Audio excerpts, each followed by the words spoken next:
They say all beautiful things are wild and free, but not exactly if you want to go trekking in Nepal. Hi guys, Manav here and I welcome you all to Kridas. This is episode 2 of the DIY Annapurna Circuit Trek series, and today we are going to talk about all the permits that are required to do the Annapurna Circuit Trek. Now, most of the trekking destinations in Nepal are located in areas which are protected for environmental and cultural purposes, and therefore a foreign trekker requires to obtain these specific permits if anytime he wants to do treks in Nepal. Now, I have divided this whole video into 4 different chapters. Now, we will start by getting an overall idea about the classification of trekking permits in Nepal. Then, we will be talking about where you can get these permits, followed by the procedure and the documents required. And finally, we will end the video by highlighting few key points related to these permissions. Now, let's start with the classification of permits. There are basically 3 categories of trekking permits in Nepal. The first category is basically an entry fee to a protected area. Now, a protected area can be a national park, it can be a wildlife reserve, or it can be a conservation area. And all the fee, all the money that is being collected through this permit is being used in maintenance and conservation of these protected areas. You can get a complete list of all the protected areas in Nepal on the official Nepal tourism website. I have shared the link to the website in the video description. On this link, you can also see the cost of permits at any given point of time. We have already talked about the Annapurna Conservation Area in our first episode, and since the Annapurna circuit lies in this region, you need to procure the ACA, Annapurna Conservation Area permit, in order to do the Annapurna circuit trek. The second category of trekking permits in Nepal is known as the Trekkers Information Management System card. I know it's quite a long name, and in short it is known as the TIMS card. Now, the TIMS card hold the information of all the foreign trekkers in Nepal and to respond in case of emergencies. So more or less, TIMS is basically a trekking database. You can find all the information related to the TIMS card on the Nepal tourism website. I have again shared the link to this website in the video description. On this link, you can see the cost of the TIMS card at any given point of time. The third category of permits is the Restricted Area Permit, also known as the Special Trekking Permit. There are few trekking destinations located in areas which the Nepal government classifies as restricted areas. Trekkers need to obtain a special restricted area permit to enter these areas. And all the fee, all the money that is being collected through these permits goes into the local community development and cultural preservation projects in these areas. You can again find the list of areas that qualify as restricted areas along with the fee structure on the Nepal tourism website. The website URL can be found in the video description. The Annapurna circuit does not fall in the restricted area category, and therefore this special trekking permit is not required for this trek.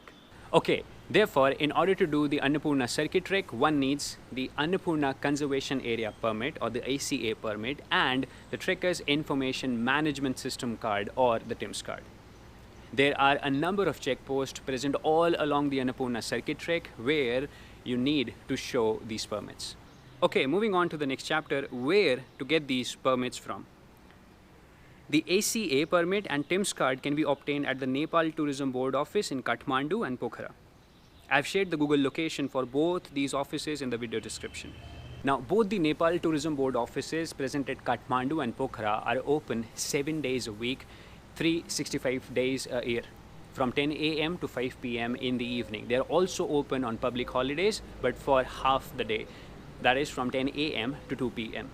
Now, for the Annapurna circuit trek, you obviously don't require the restricted area permit or the special trekking permit, but it is very important to know that in future, if you want to go to any trek which requires the restricted area permit, you have to go to the Nepal Immigration Office in Kathmandu to procure the restricted area permit. You will not get it at the Nepal Tourism Board office. One more point to acknowledge is that the FAQ section of the Immigration Department website clearly mentions that the restricted area permits can be procured only through a registered trekking agency, which basically means no solo hiking or self-supported hiking is being promoted in these restricted regions. Now let's imagine a situation where without obtaining the permits you head directly to the trail. Then what will happen then? Now at the very first checkpost, that is in Shahar, where the trek starts, there also you can obtain the permits, but after paying a penalty. And the penalty is equal to the price of the permit itself. In short, basically for the same permit, you'll have to pay double the price. And therefore, it is always suggestible that you take the permits from the Nepal Tourism Board offices in either Kathmandu or Pokhara. Okay, chapter number 3. Now let's jump on to the procedure of getting the ACA permit and the TIMS card. Now, the moment you reach the Nepal Tourism Board office, you'll have to fill one form each for the ACA permit and the TIMS card. And this is how the Annapurna Conservation Area Permit application form looks like. Now, I want you guys to focus on bullet point 10 of this form. There are some trek routes already mentioned in the form, which means that with this single permit, you can do all these treks if you have enough time. I did the Annapurna circuit, the Mardi Himal base camp trek, the Ghorepani Pone Hill trek, and in the other section, I specified the Annapurna base camp trek when I speed hiked for almost 2 weeks in this region during October 2019. In the last section of this form, you'll have to fill in the estimated entry and exit dates along with the entry and the exit points. The rest of the form is pretty understandable. Moving on, now let's talk about the form that you have to fill in order to get the TIMS card. So the registration form for the TIMS card looks something like this. Now, the most important section in this form is the insurance policy section. Travel insurance is mandatory. Guys, I repeat, travel insurance is mandatory to acquire permission for trekking in Nepal. This is obviously to ensure safety of the trekkers and to keep the rescue operations smooth. One humble suggestion is that before you leave your country, please make sure that you read your travel insurance cover policy very carefully in order to avoid any problems during emergencies or rescue operations. You can also get an on-spot travel insurance in Nepal, but obviously it will come at a decent price. If you open up the official website of Nepal Tourism, you can see a link just above the toolbar that reads View our trade site for news/updates, TIMS card. When you click it, you will be redirected to the trade website, and on the right-hand side, you can see the option to apply for the TIMS card online. The form is pretty much similar to the paper format we have just discussed, and here also you need to fill in your insurance details at a later stage. But anyhow, since you'll be going to the Nepal Tourism Board office to collect your permit, I would suggest that you can just fill the form there itself. Once you submit both the forms, the authorities will instantly issue you the TIMS card, which is being stapled with the ACA permit. This is how it looks like. And since I'm an Indian and my country is a member of SAARC, that is South Asian Association for Regional Cooperation, therefore the color for my TIMS card is red. And if your country is not a member of SAARC, then the color will mostly be blue. One last point, along with the insurance policy details, you also need to carry your passport for identity verification, and along with that, you need to carry 4 passport size photographs for the permits. If you're an Indian national, you can carry your election card or the voter ID if you don't have a passport. Now, the Department of Immigration has clearly mentioned on their website that Aadhaar cards are not considered exclusive proofs of identity, and therefore either the passport or the election card is mandatory for Indian trekkers. So if you're an Indian and you fly to Kathmandu, then your passport is your ID. But if you're someone who has crossed the border via road, then your voter ID or the election card is the required identification document. And this brings us to the last chapter for today, where I have few miscellaneous points to cover. Point number 1, the staff at the Nepal Tourism Board office are really sweet. They're very cordial. And therefore, if you don't have a passport size photograph, there's no need to worry. The office provides you with the facility to get your pictures clicked for free.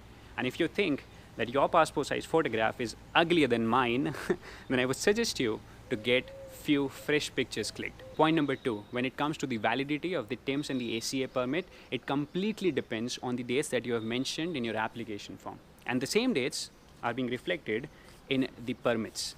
And therefore, I would suggest that keep a buffer of around 1 or 2 weeks whenever you are mentioning the exit date. It is not at all harmful to have few extra days whenever you're trekking. The Nepal Tourism Board office is also a great place to buy the trekking maps.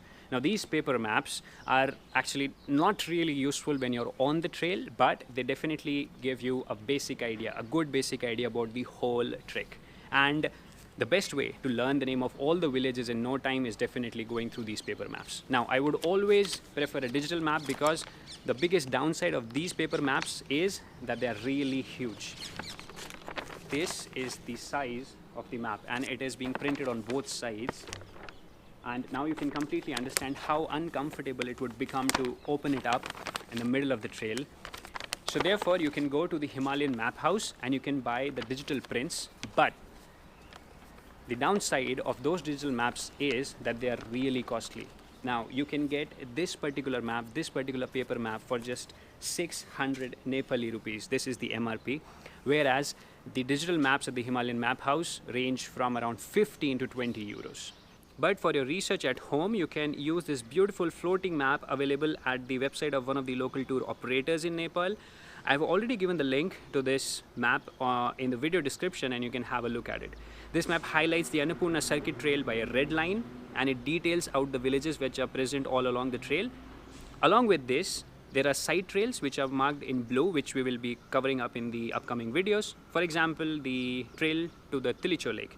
And along with this, you also see the yellow trails which signify trekking routes other than the Annapurna circuit. For example, the Annapurna Base Camp Trail. So basically, you can spend some time glancing through the whole region and see what all different trails are present in the Annapurna Conservation Area just by using this one single map. Now, the ACA and the TIMS checkpost are present all along the Annapurna circuit trek, and it is a humble request that you should make an entry in as many checkposts as possible. Because when a trekker goes missing, it is these records which helps the authorities to pin down the area after which the trekker has actually went missing, saving some crucial time in rescue operations. So guys, this was all for episode 2 of the DIY Annapurna Circuit Trek series. I hope that this video has given you a very good clarity about the permits required to do this trek. Now, in the next episode, we are going to talk about the best time to do the Annapurna Circuit Trek, and it is going to be a very important video for beginners. If you have any queries, please mention them in the comment section and I promise you a prompt reply. If you want to travel with me in the outdoors or want technical consultation on any of the treks, then please feel free to reach out to me over an email or WhatsApp. You can also DM me on Instagram or Facebook. So this was all for the day. Thank you so much for watching. I'll see you in the next one.